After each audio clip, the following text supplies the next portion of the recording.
welcome to Catch the Vision 2024. Well, earlier this week, I was down in South Florida at a missions thing with Global University. We're raising money for Cuba Bible School.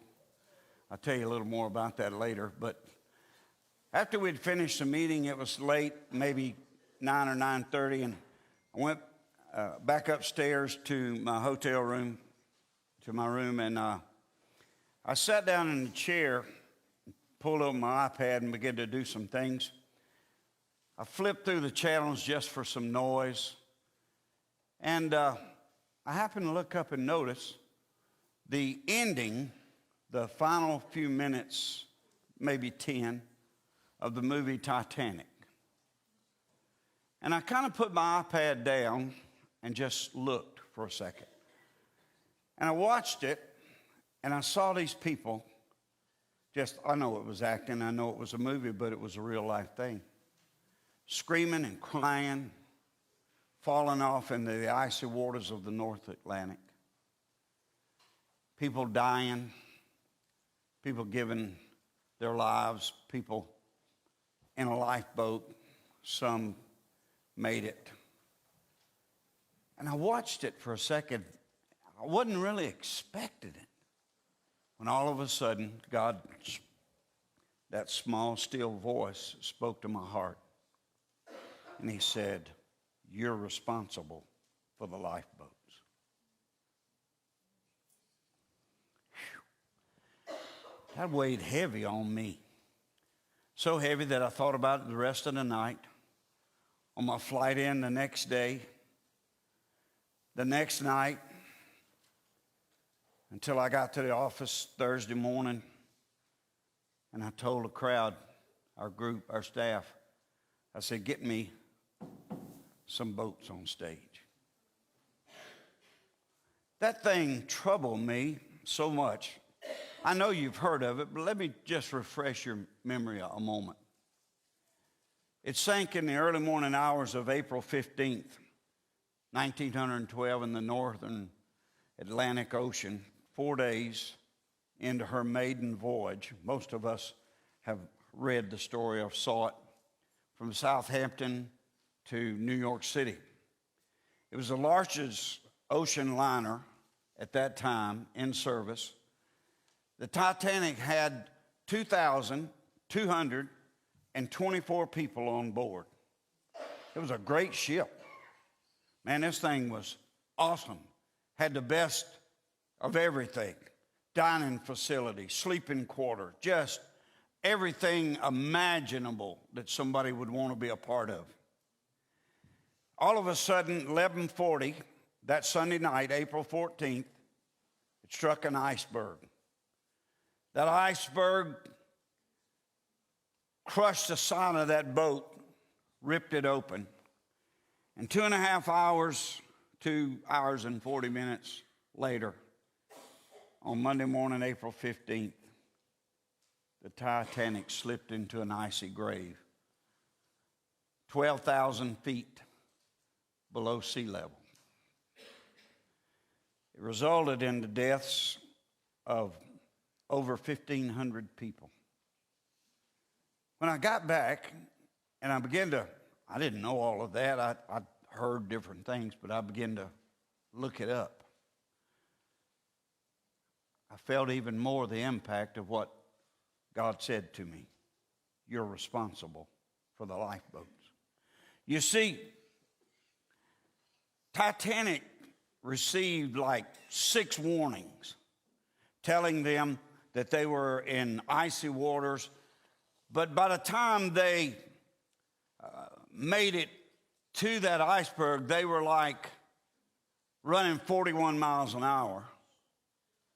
When they saw it, they were they were able just to turn the ship enough that it creased it. And that glancing blow struck her starboard side and opened up, I think it was like 6 of her 16 compartments. The Titanic had been designed to stay afloat for up to 4 hours with 4 of the compartments flooded. And the crew used distress calls and flares, even wireless radio, to attract help as the passengers were put into lifeboats. I think Larry Cusick reminded me earlier that one ship that could see the flares was a Californian who ignored the opportunity to go and help. In accordance with the existing practice, the Titanic's lifeboat system was designed not to carry all the passengers to safety or load them all on the boats, but to ferry them to another safety point and then come back and get more, because they were told at best it would be 4 hours before it sank. 2 hours and 20 minutes it was gone. Now, it was not designed for the lifeboats to hold all of the people simultaneously. So they had to get in the boats. I got some people that's going to come help me today. Would you help me come and fill the boats?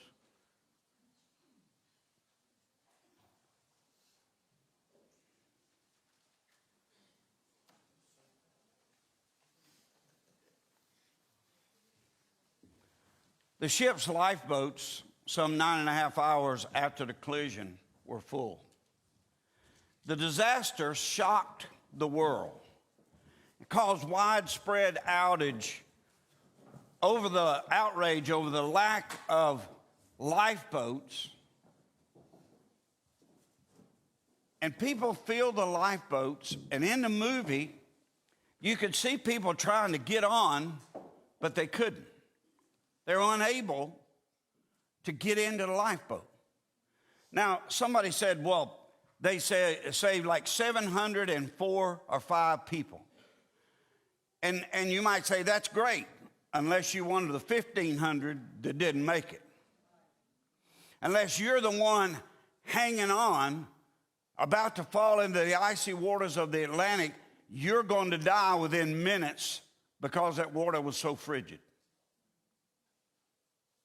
There was an outrage about it.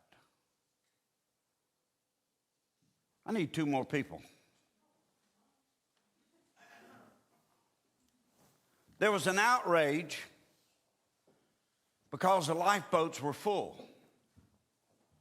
There was an outrage because only women and children could go. Men were dying. I'm sorry. I called you up here, but there's no more room in the boat. Can you squeeze her in? Maybe her, but you'll have to stay. I didn't think that had hit me. Maybe her, but you won't make it. Hop in. That's not bad unless you're him. Jesus said to me,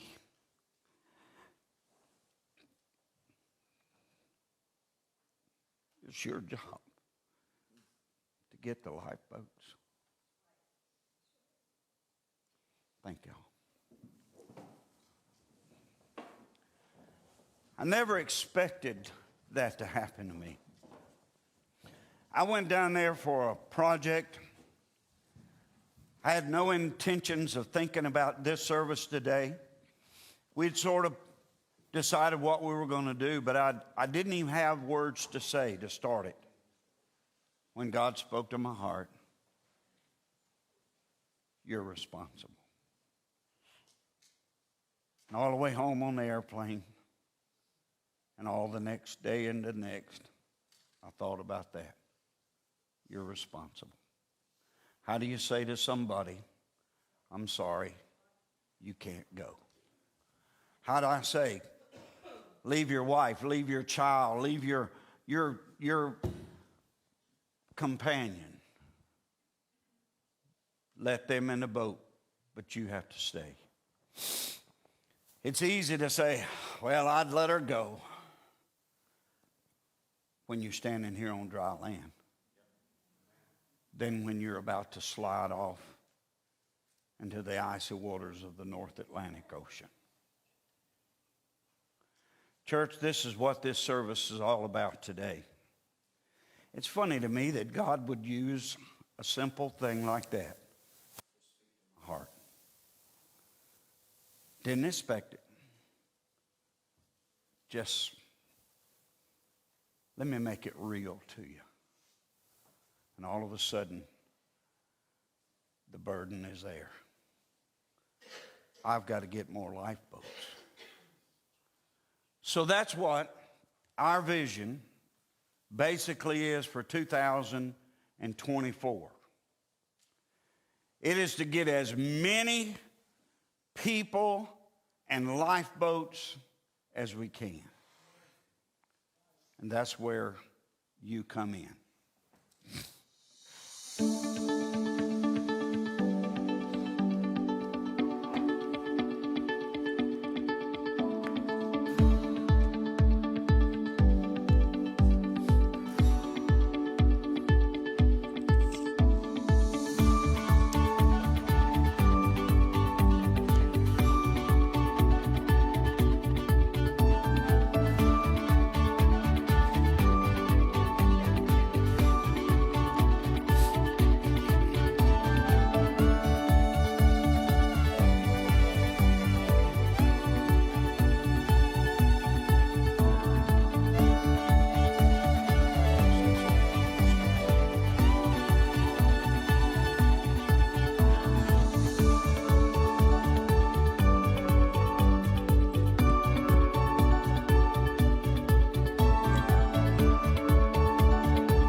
It's a different service, but you're going to leave here with a great education of what God has planned for us this year. Okay, so our vision for 2024, as you said, is to get as many people into the boats, as many boats into the water as we can. And that's a huge vision because there are so many people in the boats. And you look at the whole world, or people in the water. You look at the whole world, and that's a daunting thing. It's like, how do you eat an elephant? Well, you start one bite at a time, right? So part of that mission, you've got to start somewhere. And I figured that's got to start here. So how do we here at Maranatha do our part to get people into the boats? Why does Maranatha matter in this? Some years ago, I pastored in Alabama. It's been a long, long time. But I was talking with our superintendent one day, and he said to me, without the church, the local church, there is no foreign missions. There is no reaching people. There's no reaching out. He said if the church diminishes, dies, goes out of the way, foreign missions doesn't exist. And I thought about that thing. So we're the base. We're where it all begins. God said, Jesus said, go into all the world and preach the gospel to all creatures. And he tells us to start in Jerusalem. That's home, Judea and Samaria. And then he says to the uttermost parts of the world. So he basically gives us a 3-part plan. Yeah, to go forward. And the local church is the base of operations from which we're able to reach out then and go around the world. People wonder all the time, well, what is missions? Why do I need to give to missions? I hope today, those questions are going to be answered for you so that you'll know. If our foundation, Jesus said, there were two houses being built. One of them, they both had the same storms, everything. The difference was what? Foundation. Without a strong foundation here, there is no foreign missions. Who's the missionary going to call for support? Who's the people going to call to say, look, we want to start a Bible school. We want to do this. We want to do that. Who are they going to call if it's not the local church?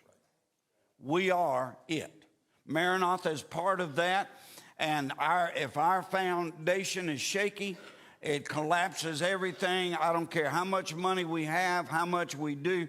If the sending base isn't strong, the local church isn't strong, we're not going to make it. So here at the local church, what do? We teach our children. The local church is where believers are discipled. It's where we, as seasoned church members, pour into the lives and hearts and strengthen those who are new believers. The local church is where God keeps the heart of the people soft through worship and the word. So all of that is done here. This is the boat. This is Maranatha. And so we want to get as many people into that boat as we can.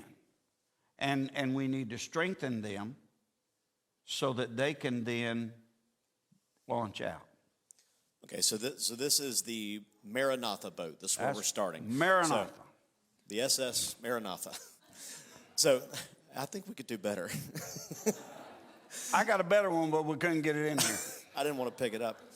Well, that sounds great, but it does leave me with the big question, which is we say we want to get more people in the Maranatha boat. How do we do that? How do we get people out of the water in our own four walls before we go out there? Well, the analogy, it goes back to that I used at the beginning. It's a question of capacity.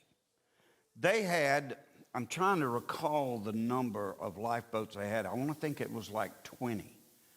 And they had like 4 rubber-type lifeboats.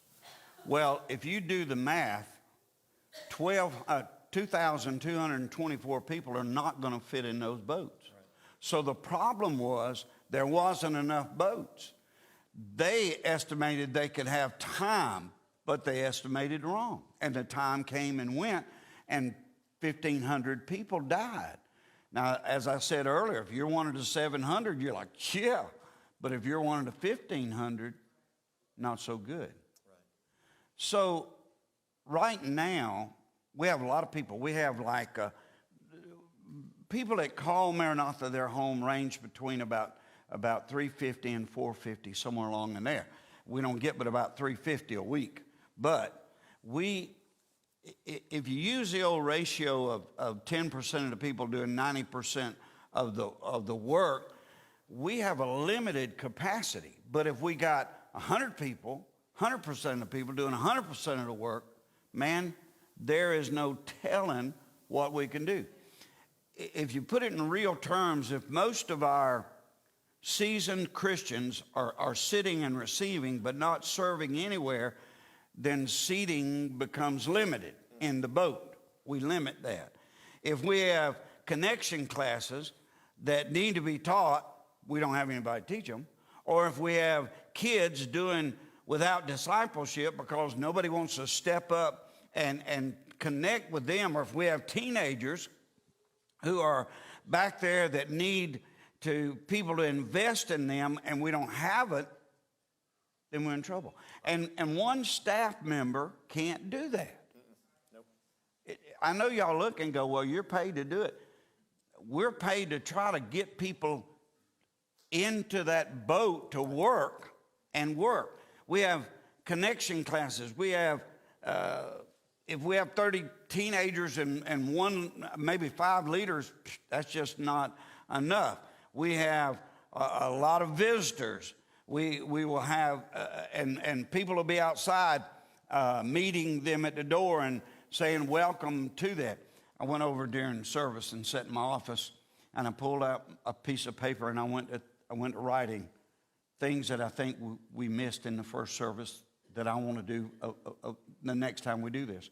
One of them was, I said I wanted somebody in the parking lot, 2 or 3 people, greeting people with the phrase, "Welcome to Catch a Vision Sunday."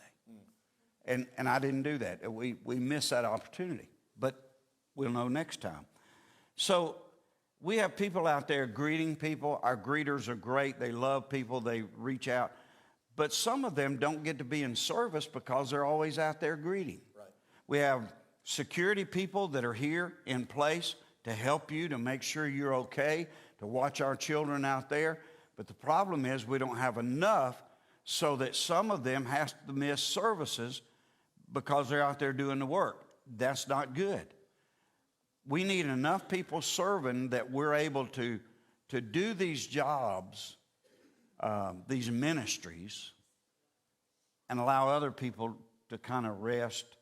And, Jesus reminded us the harvest is ready, but the laborers are few. Right. So it's been a problem for 2,000 years that he would reach out and get people. So when he spoke to my heart, I felt like that's what he was saying. It's up to you to get the people ready to get lifeboats where people can get in them. On that story note, I might add this, that they said because of the mass confusion that some lifeboats were launched half empty because they were in such a panic. So they didn't have a plan, or at least a good one, and they didn't have the boats, which was an absolute necessary one. So that's kind of where we are today. We need help. So if we make seating by serving, whenever I do something for Maranatha, I am making more room on the boat. How do we, as a church, as real people with real shoes on our feet, how do we go about making more room? What can we do? Can I be just really blunt with you this morning? Sure. I'm telling you that there are preachers afraid to say it, but I'm going to address the elephant in the room. We used to have people who came over the years, every service. You had service, we're there. Now we have people who come once a month, maybe twice. And if they come 3 times, almost unheard of. Once in a while, a few will come all 4 Sundays. And their idea is that it doesn't matter, but it does matter. It matters, one, to God. It matters because we have the opportunity to reach out and bring people in. And so if we could just man up and say to the world, we are not adopting your philosophy. We're going back. We used to go every Sunday. We're going to start back making a plan to be there on Sunday. I'm not going to plan to miss. I'm going to plan to be there. I'm not going to plan to go somewhere I want to go. I'm going to be at church. You say, Pastor, that's pretty hard. It's not hard. We used to do it. We've let the devil trick us into believing we don't have to do it. That's a lie. That's a lie. We can do it if we want to do it. Had a lady in my church one time. Some guys were supposed to come to her daughter's wedding, and they decided to turkey hunt instead. She said, you do what you want to do. Well, that's true. If you want to come to church, if your heart is touched by God, then you want to be in his house with his people doing his work. So this is where we grow. I suspect we could be a 1,000-member church if every Sunday we showed up and every Sunday we witnessed and brought somebody with us. The number is incredible of what we could be. Every week, just about it, and you can ask my wife, she'll verify it, we have between 75 and 100 people out. We'll have 300, but we'll have between 75 and 100 people out, which means we could be running 400, which means in a step we could be running 5. We'd have to go to 3 services. That don't bode well for these people or me, but I'd do it. Yeah. I'd do it if I could. The local church is so important. It's where we train up our kids. It's where we feed our young people. It's where we recruit them to be believers in Christ for a lifetime. Yeah. And it's not about running a number. It's about saving them from slipping into the icy waters of sin. Yep, that's right. I don't want my children to go to hell. I don't want my grandchildren to miss heaven. So I need to do everything I can do to throw them a lifeline and hope there's room in the boat or make more boats. You know what I mean? Yep. Secondly, not only do we need you to attend, I don't know where our guys are. We need to turn the fans on in here. It's a little warm. Not only do we need to attend, but we need to serve. This business of coming and sitting, it's okay, but it's not what God intended, number one. Right. Two, some people say, well, I've done it my whole life and I'm tired. Well, I'm 70 years old and I'd like to retire too, but it ain't going to happen. That's right. I'll probably retire when I fall out of this pulpit. Somebody's got to do the work. That's right. And step one is getting in the boat. Step two is providing a service that will help somebody else get in that boat. So if you think it doesn't matter, you're wrong. It matters everything. If you think you're too old, let me tell you, you're not. I told them earlier, I had a lady in a church I pastored. She was like 75 years old, still doing children's church. We call it children's church then. And I'd look up some Sundays, and I'd see this person coming in, and they're on a cane, and they're bald-headed, and they're dressed weird, and I'm like, who is that? Looks like the Apostle Paul. It was her coming to teach those children about Jesus. She's like 70-something years old. So your gifts and talents and abilities, your encouragement, all of that's key to opening up more room in the boat, to get more people in. And we're saved that we can throw out a lifeline to other people. We're not saved so we can sit down and say, well, I'm saved, bless God, I'm in the boat, I don't care about nobody else. That's wrong, wrong. Yep. If it's your loved ones, you care whether they're in the boat. I don't imagine what it would be like, the scenario we played earlier, for you to say, can my wife go? And I might say, no, there's no room. Or I might say, she can, but you can't. How do you deal with that? I thought that was just going to be a little illustration. We'd move past it. I had to gather myself there. Yeah, that was rough. It becomes reality. Yeah. What can I do? And so there's a packet. We gave you a lot of material today. But one part of that is there's a packet in there that's a form of all kinds of opportunities that we have here at this foundational base boat that we need help in. In that packet, if you'd take a look at it, and maybe you've already looked at it, think about, where can I serve? How can I be an opportunity for somebody to have a lifeline? So if you'll look in your packet, and if you'll see a list of those departments that need workers, if you'd go ahead and look at that, and if you're not busy doing something already at the church, then I'd like for you to look over it and think about, where can I help? Yeah. What can I do? What can I be a part of and help Maranatha become a stronger, because if we're stronger, all the other things are stronger. Yeah.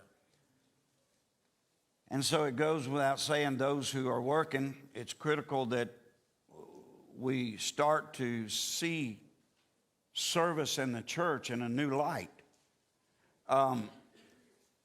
It's not, well, I got to do this to keep the wheels turning. But it's not just, and it's not just filling a spot. Well, I got to fill a spot. Every time you greet a person at the door, every time you hold a fussy, crying little baby in the nursery, every time you serve a cup of coffee to somebody, or get up here with Donnie and play a guitar or sing or whatever, you're making room for one more person to get in the boat. We're able to get a little more boats ready to go. And it's not just punching a time clock. It's not just showing up. You're making room for one more person. The local church, Maranatha Church, as all the little things we do are investments in making room. Yeah. I'm not here to just preach on Sunday and go home and say, okay, we're good for the next week. We're here to invest in people and reach people and touch people, change people's lives. There are people out there going to hell. There are people out there going to miss heaven. And we need to provide both a safety net harness for them and a boat to put them in. So that's where we're at. All right. So if you have looked at that card, I encourage you at the front end, feel free to check through it while we're talking. If you have taken a moment to look through that card and it's a priority for you to make some room in the boat, if you're not doing anything yet, we encourage you to go ahead and fill that out. And what we're going to ask you to do something a little bold today. Yeah. We want you to walk up and chuck that card right here in the Maranatha boat. We want to make room in the Maranatha boat. Right. And where do you want to serve? How do you want to serve?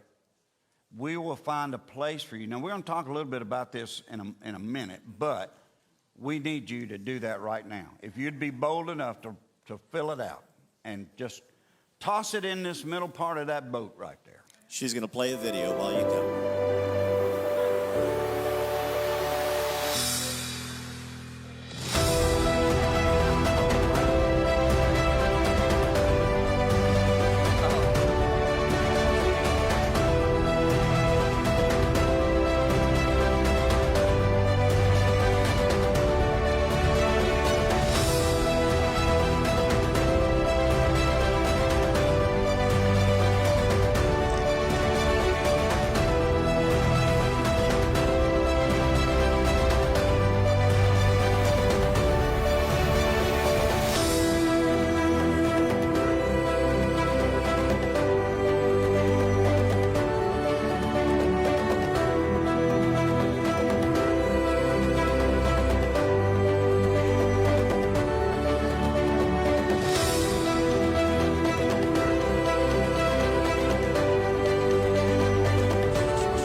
Awesome. Thank you guys so much. One other thing I just want to mention really quick, in that same booklet that you pulled that out of, there is a calendar from now until September for the church activities. There's also the electives during the connection classes are listed out, a new essentials track that we're offering, and just some other things that you can be a part of and don't want to miss. So just make sure you check those out.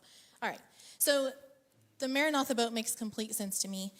We make room in our boat for more people by serving here at Maranatha, but what about the people around us? God put us here to disciple the people in this room, but what about the people in our community? Is there room in this boat for them as well? You know what? This boat becomes bigger, but we add a second boat.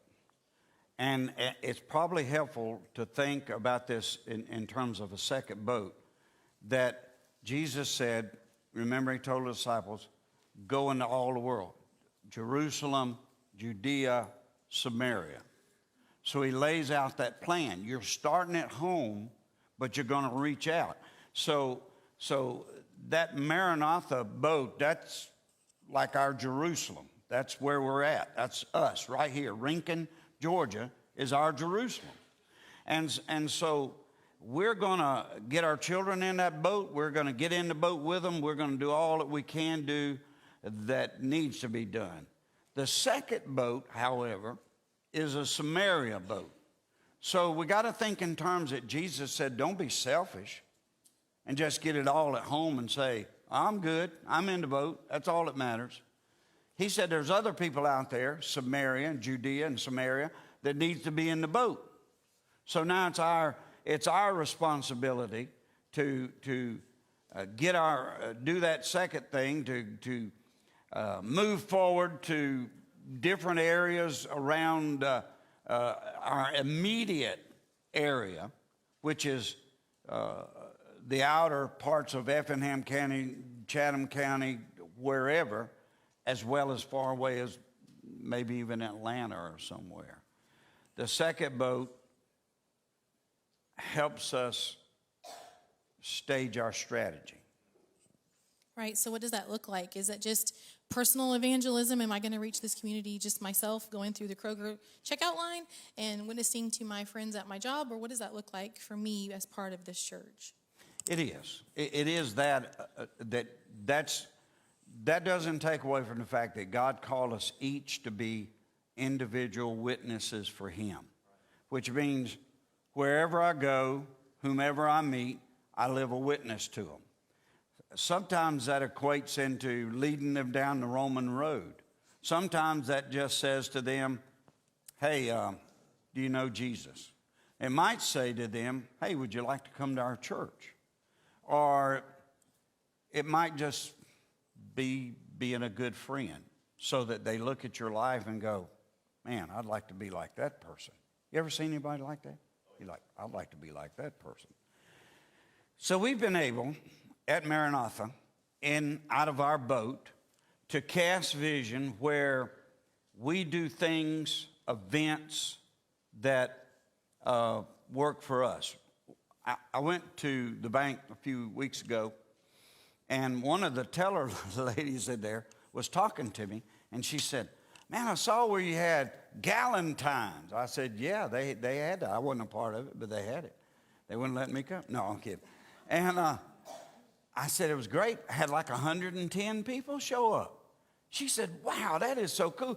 She said, y'all always are doing something for somebody. And the other one sitting there, the teller said, I love the skate nights. I want to come to your skate night. I don't know how old she was, but I'm thinking, I don't want you breaking a leg. Yeah, we have skate helpers. But I realized that small thing that we started a year or so or 2 or 3 ago has become a major impact in our community.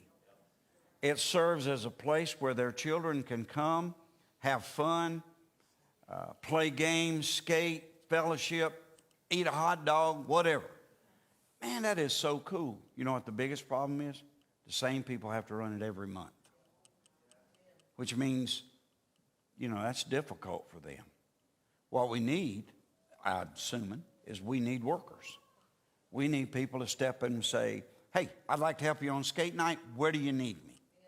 Or I'm specific, I want to just work in the what do we call it? Snack shack. Yeah, you're right, snack shack. Or I want to be that person that gives them out. We have skates for kids who don't have skates. So all of that, as a church, we do all kinds of things. That I mentioned that. That's probably a great place. There's no preaching. It's just loving on people. Just loving on people. So that's what we do. I mean, that's just one of the many things we do. Right. So we'll touch on some other things. Yeah.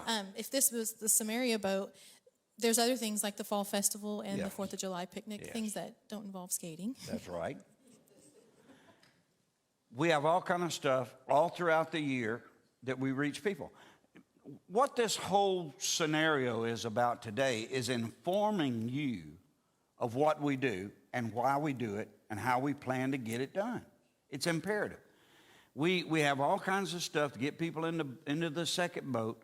We've restarted some community groups, and that's been good already. We plan to do more. An easy thing to do is have a community group. You say, Pastor, what's a community group? Well, I like bowling. Hey, you like bowling? Yeah, I like bowling. Well, I'm going to go to the bowling alley next Thursday. Would you like to go with me? Well, heck yeah, I'd like to go. So we just get 2 or 3 people and go. And then we invite our unchurched friends. Because they like bowling, but they don't want to come hear me preach yet. So they go with you bowling, and they see how, yeah, and that's another thing. Be polite and bouncy. Don't be like, yeah, we go to church. I'm be like, I don't want to go to church with that person. Yeah, like, all I want to do is beat you in bowling. Who cares? Go. So you invite them, and they go. There's all kind of community groups. There's trivia groups that you can start. There's fishing groups you can start. There's bowling.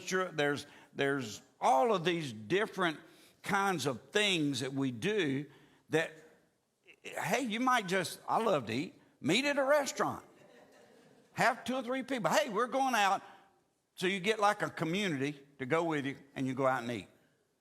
Be a part of that community. Be a part of that starting a community. So you enjoy Christian fellowship, by the way. I like to eat. I'll come with you. All right. So it sounds like expanding that boat is just like the first. We need people serving, though. Yeah. We need people to personally evangelize like wildfire. Absolutely. And we need people to get on board with what we're doing to reach out to the community. Exactly. We also have like one more thing that, well, I'll go ahead and announce it today. Some of you remember we had Day of Hope. Y'all remember that? Yeah. It was a great day. So we partnered with Convoy of Hope. We had a truckload of groceries that came in on maybe Wednesday or Thursday before it. We had volunteers show up on Friday night. We packed all of those bags. We had people like Liz and some others who came and on Saturday and gave some free haircuts using her talent. We had people there standing at the door welcoming people. Thank you for coming to Day of Hope. We gave away the WMs, I think, Women's Ministries, purchased backpacks. We filled them full of stuff to give to the kids. It was a great day. Did y'all enjoy it? Yeah. Well, guess what? We're having it again. So, yeah, just as we had to have hands on deck then, we're going to have them now. So, if you would like to be a part of that, hence the tables came in. You'd walk up here and just sign, I want to work Day of Hope, so that we can make contact with you. Is that right? And say, okay, we're doing it on July 27th. July 27th. Just in time for back to school. There you go. That's our next big project. So we're going to be working towards that. If you'd like, right now, why don't we just take a minute while we're doing it? I love these people just jump right up and come and sign. So while this next video plays, just sign up. Watch this video. If you're not signing up, maybe you'll get under conviction. What about it? Put them in the second boat. If you think about it, put them in the second boat down there. That boat down right there. If you don't, it'll be all right, but it just makes it easier.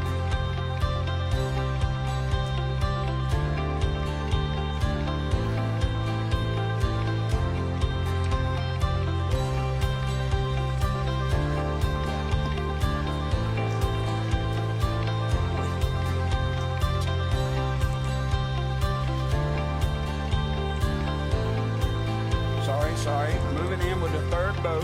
Coming in.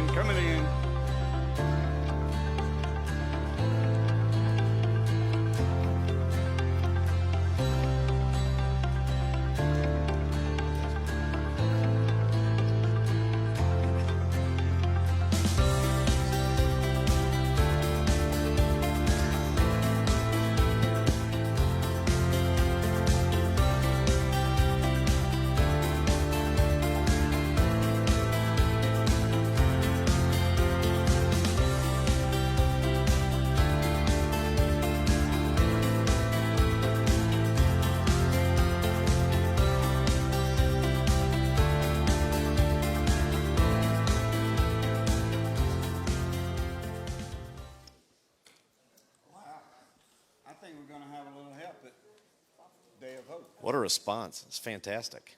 Y'all keep on coming. Yeah, we don't care. Yeah, you can come while we talk. So this is starting to sound really strategic. We're not just throwing things at the wall. We have a Maranatha boat for here, or our Jerusalem and Judea boat. We have our Samaria boat, and now we've added a third one. How many boats can they put on the Maranatha stage? Want to tell us about that third boat? Okay, let's review. What's this boat? Maranatha. What's that boat? Can you guess what that one is? Uttermost parts. That's what he told us. Judea, Jerusalem, Judea, Samaria, uttermost parts. What is that? The uttermost parts is taking what we have here and investing it in more lifeboats to get more people into the community. I woke up about 4 o'clock this morning, and the song was going over in my mind. What was that guy that sang that Lighthouse? song? Yeah. Oh, I don't know who it was. I forget the singer of it. Yeah, I knew somebody would tell me. The Hensons, and it was Jesus is the Lighthouse. Yep. And I woke up. I couldn't go back to sleep. I woke up, and that song was playing over in my mind. And God was saying, on the lighthouse, you just got to get the boats there. I'll provide the way. Just let you and Maranatha be the boats. And so that's hence the third boat. We've got to do something. We can't be selfish and sit here and say, well, I'm in the boat. That's all that matters. Right. We've got to provide boats locally, and we've got to provide boats worldly. So that's where we're at. Right. So the Maranatha boat and our community boat is easier because we're face to face with these people and we see them here. What does it look like to put a boat outside of this area? What does that mean? I've been on like maybe 15, 16. I've been on a lot of missionary trips. From the very first one that I went on, I was so impacted. I never have forgotten a young boy that was attending a Bible school, what they call a Bible school. We just, a makeshift room is all it was. And him telling me that a group in Peru had put out a contract to kill him. If he came to Bible school and went back to that home, they were going to kill him. They even put out money on him. And he said to me, I said, why do you do this? He said, it's more important for me to spread the gospel than to live. Boy, it impacted me like crazy. And that was my first initial understanding of what missions was all about. He was willing to give his life, not $1, not a $20, $100, his life. And this place, these people called Shining Path, they broke in their church, cut people's heads off. They were mean. His idea was, I've got to spread the gospel. Well, you know, we can go on short-term missions trips, and they absolutely affect us. They impact our lives. But when we get home, we're kind of cut loose from that. And it's easy sometimes to forget. So what do? Well, the alternative is that we become missionaries. I'd love for us to have a missionary come out of this church. Brother Nams would be just glowing in heaven if we were to have some missionaries actually come out of this church. I'm not pushing you into it because that's something you don't need to be pushed into. If you're going to be a missionary, you better know God's called you to be a missionary. It's not an easy task, but it is a rewarding task. However, most of us in this room, me included, been on mission trip, come home. I love the burden that I feel, but I'm not a missionary.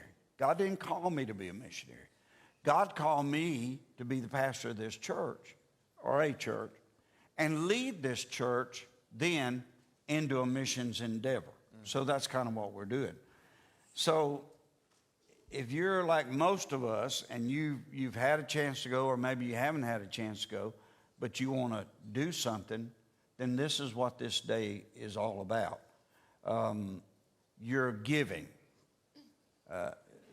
It's no secret. Today is about giving. It's about providing more lifeboats to those who are dying and out of the boat. It's about getting more people into the boat. And so we need that. You know, the old adage is 10% of people doing 90% of the work. We need that to change. Yeah. That's a devil's lie.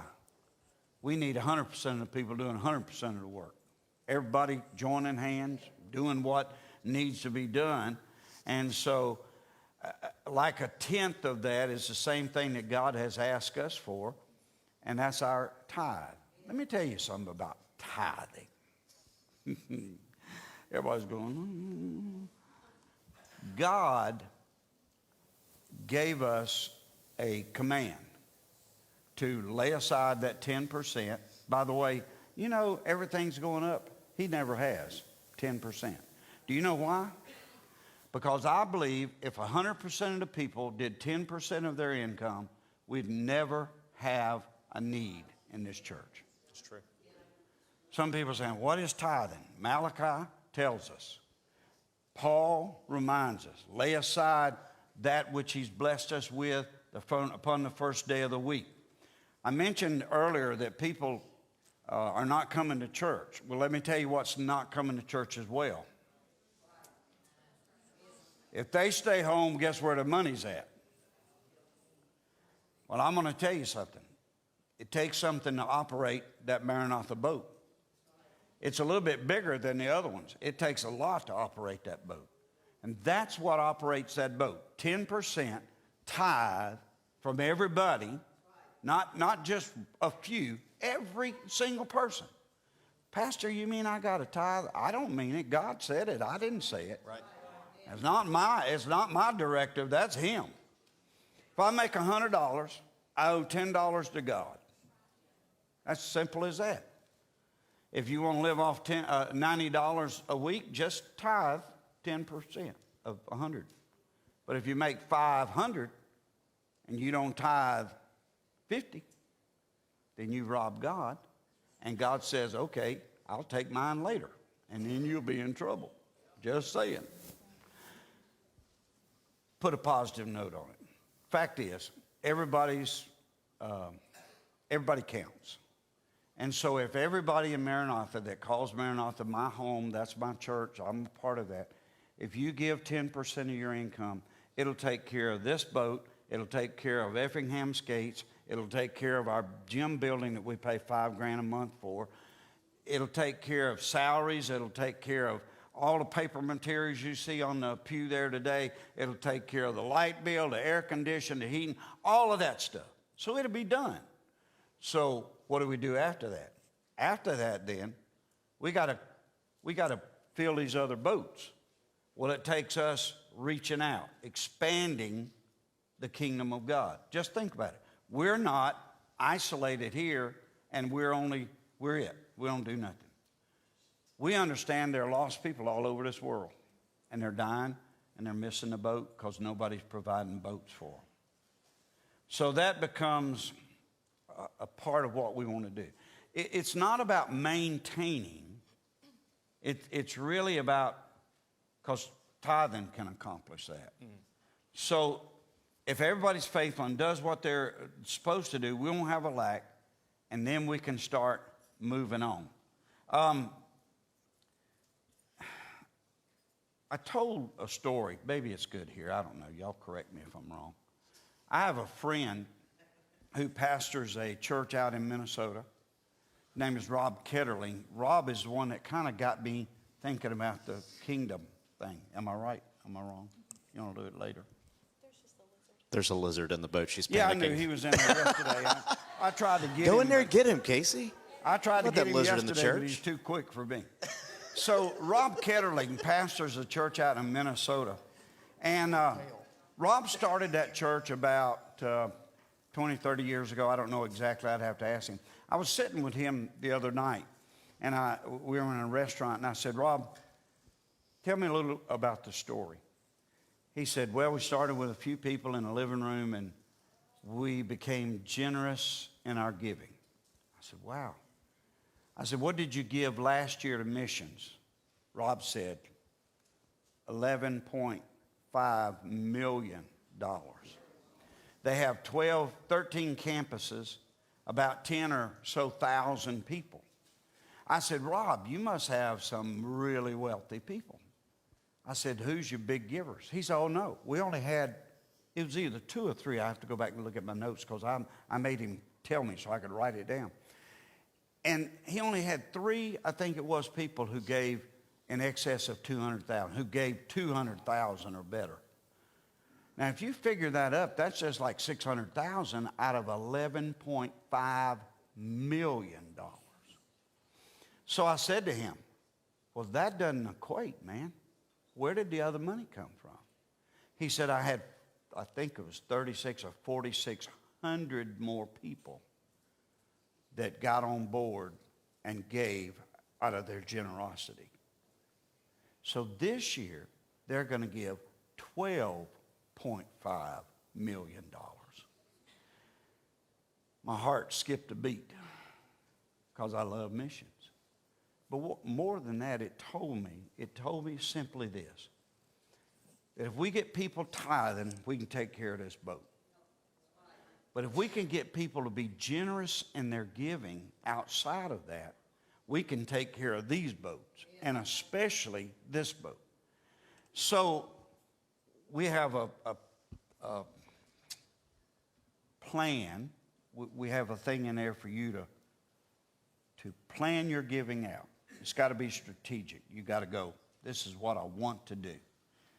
You got a goal in there. This is what I'd like to give. Then you have a dream. Now, don't skip that part. And that part, write it down. What is your dream? You know what my dream is for Maranatha? Before I quit, and that, I don't know how many more years that might be, 500,000. Yeah, 500 million.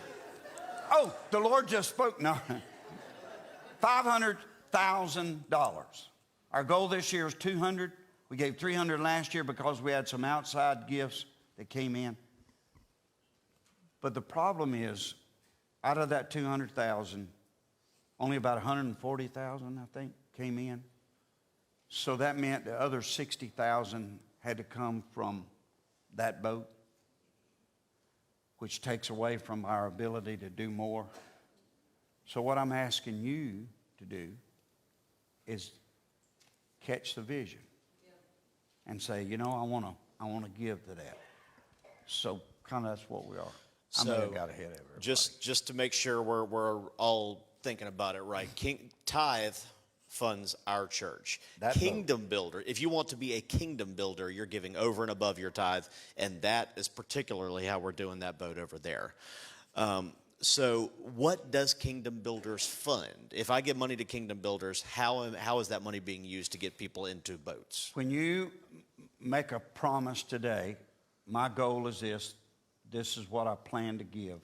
That money is going into a building Kingdom Builders Fund. And out of that Kingdom Builders Fund, it's not going to pay our salaries. It's not going to pay for that building. It's not going to pay for the lights and all of that. It's going to go to fund projects. What are those projects? You have a pamphlet that we worked really hard to put together because we got bombed out by Effingham printers. Just so y'all know, they left us. I want it on TV. They left us. They left us high and dry. Just so you know, I'm not one to talk out of my turn. Right? You leave me high and dry, I'll get you. So, get back to my thing.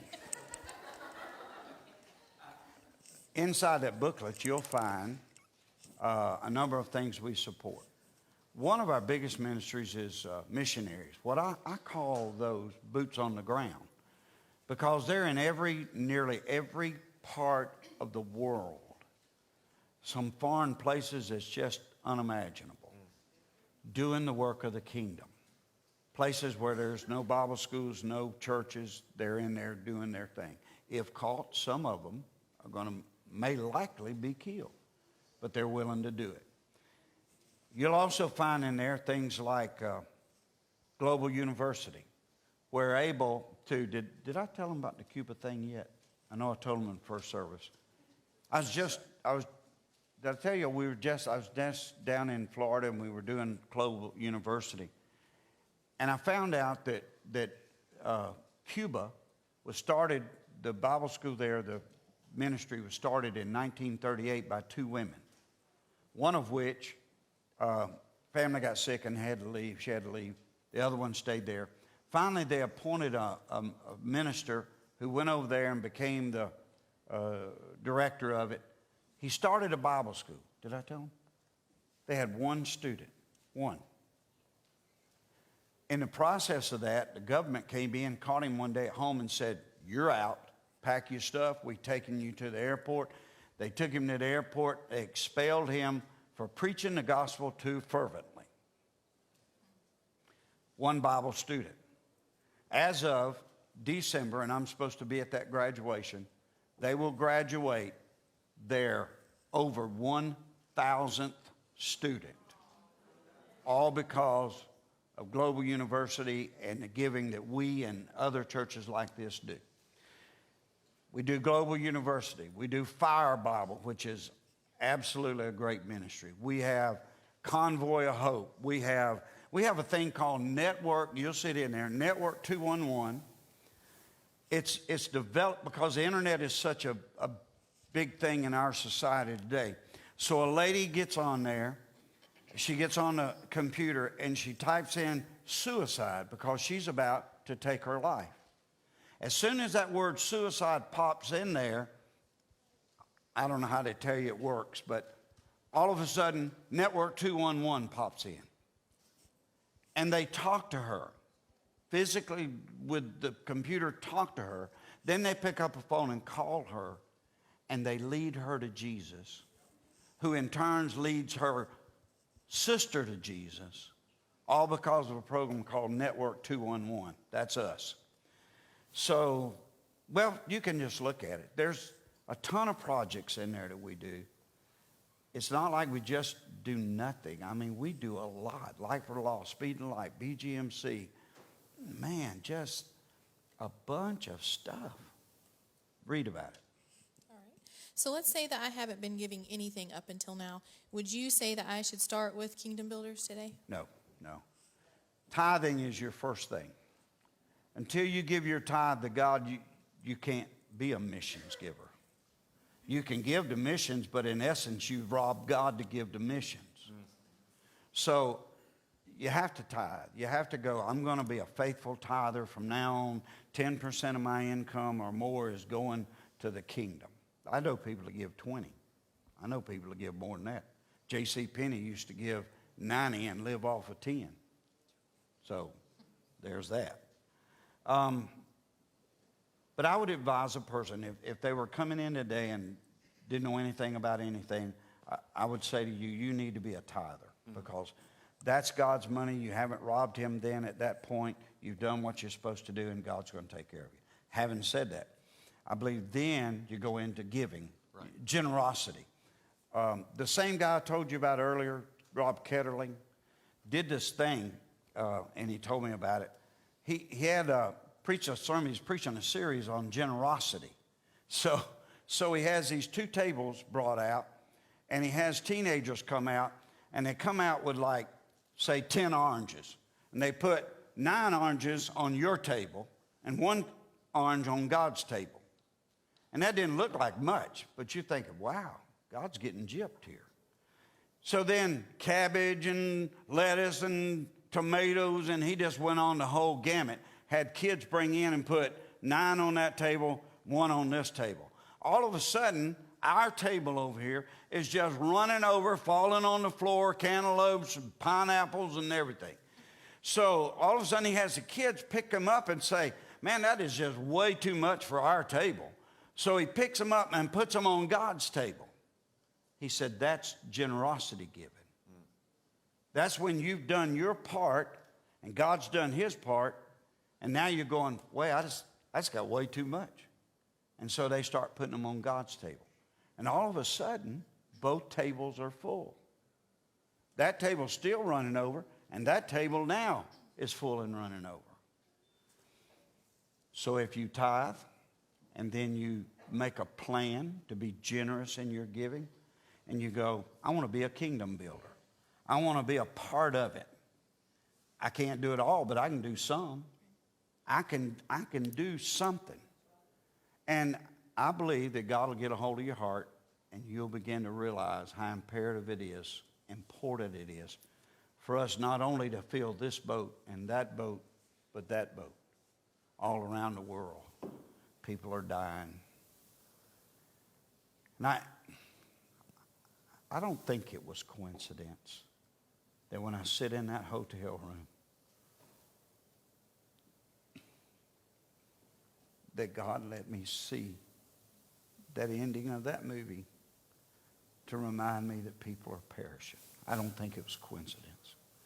I absolutely feel like he put me there to see that and remind me this is your job to fill the boat.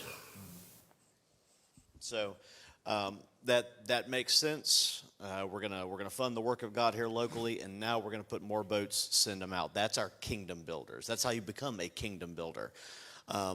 Is that money all foreign missions? Does that leave the country? We're just sending it out. Best Not of luck. everything.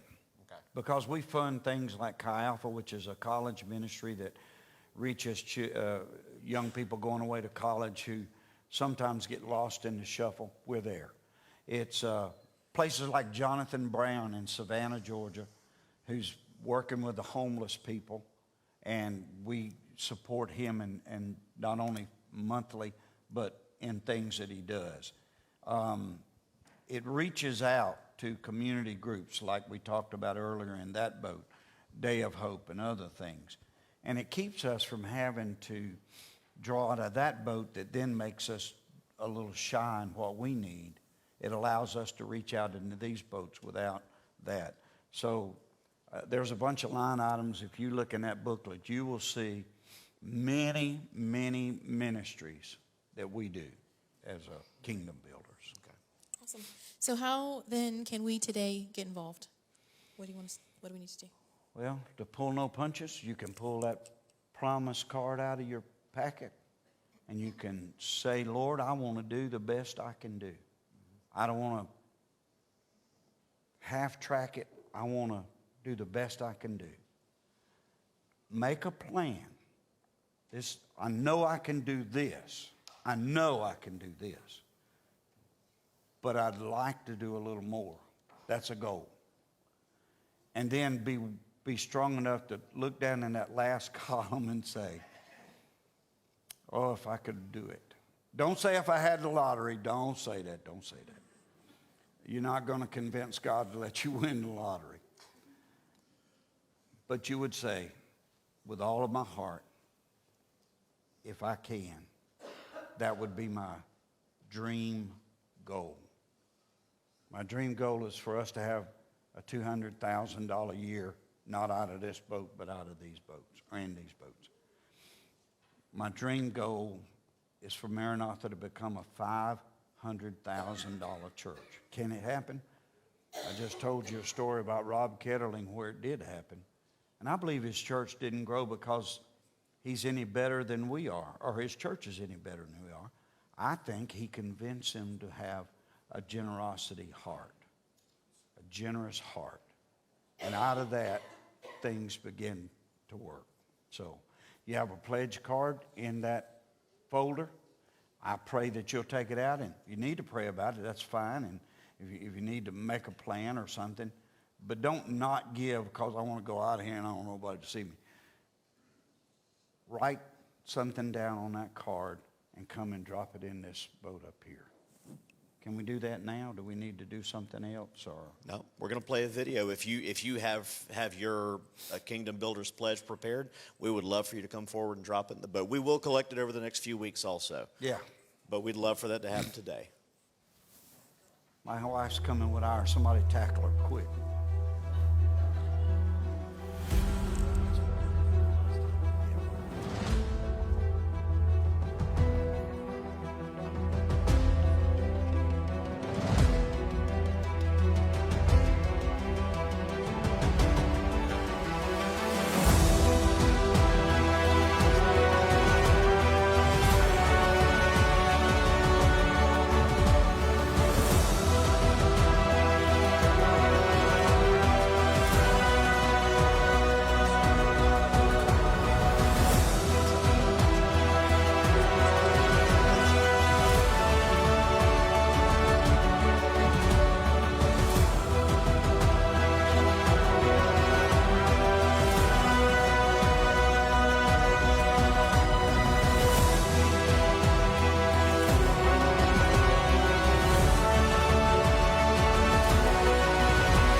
So we've had a lot of people say they wanted this boat.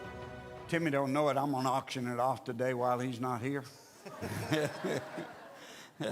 So, you know, you can start a bid, and I'll tell him, I don't know what happened to your boat, Timmy. We thought it was in the church. It got gone. I'm sorry. It's on TV. Oh, yeah. See, it's on TV. Okay. So we've got one final thing, and you don't have to come up here for it, but on your way out, we're going to have a couple of guys at each door, and we've got some little bath boats. Cutest little thing you ever saw. You can bring it home, but we want you to put this where you will see it.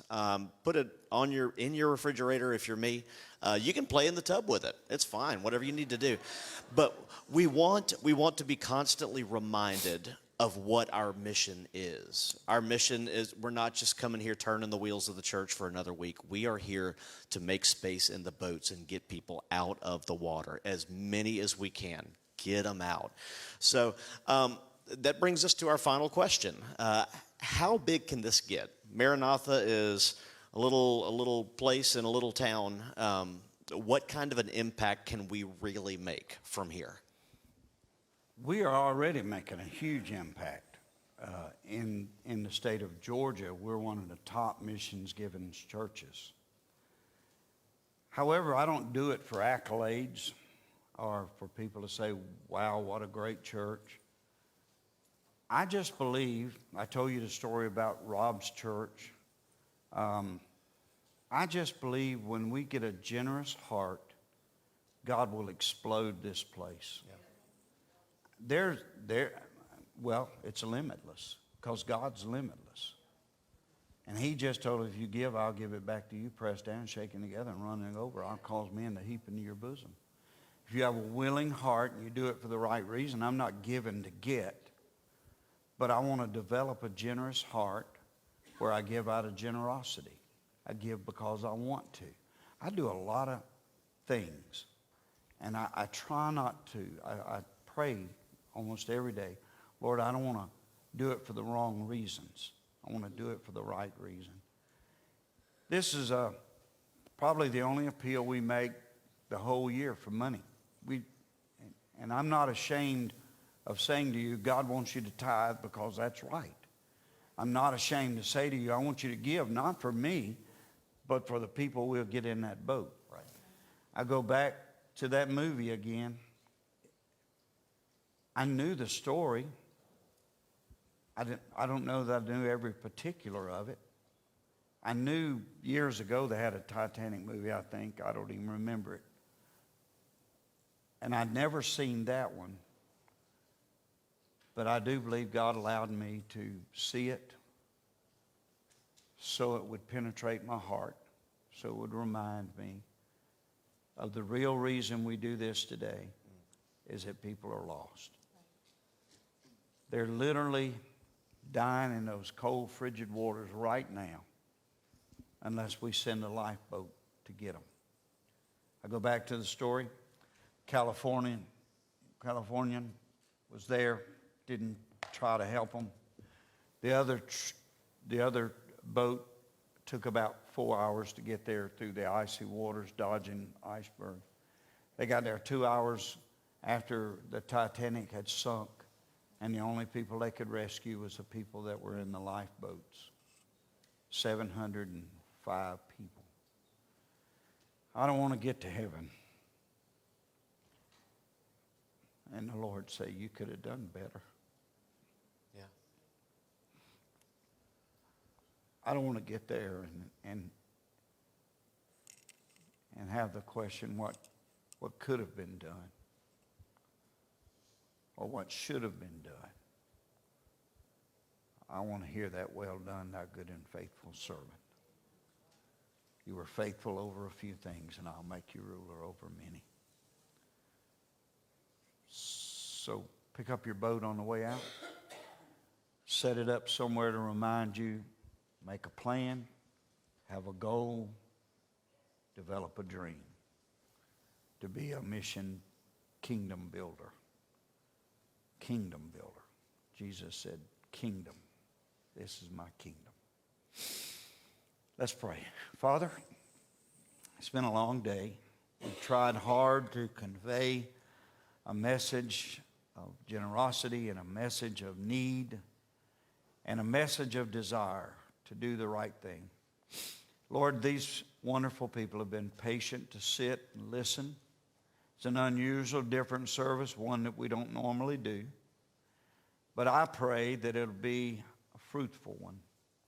I pray that we'll see our missions given, our tithing, every part of our church grow abundantly. I pray that it'll become powerful testimony that even a little church can do great things. We're not limited by our size, only by our hearts and our generosity. So open it up today. Open both our hearts, our minds, and our generosity to see the kingdom of God grow. Blessed be the kingdom of God.